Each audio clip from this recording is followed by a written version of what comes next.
How to fix screen mirroring option not shown on your control center in iPhone 16 Pro Max. Hi guys, in this video I'm going to show you how you can fix the problem if you can't see the screen mirroring option on your control center in iPhone 16 Pro Max. So let's dive in. So the control center might have updated with the software update of your phone and you might not be able to see it over here anymore.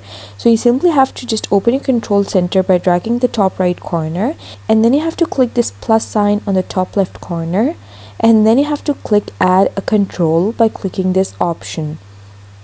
And now you can search for controls using this search bar and search for screen mirroring over here, or either you can choose this option over here. You'll see it over here in the controls. Just select it by clicking it, and here you go, you have added it. And then you have to just go back, just click on the screen wherever you want to and then go back, and then you can see the screen mirroring option is now available. And that's how you can add the screen mirroring option if it's not showing in your control center on iPhone 16 Pro Max. And that's how you fix it.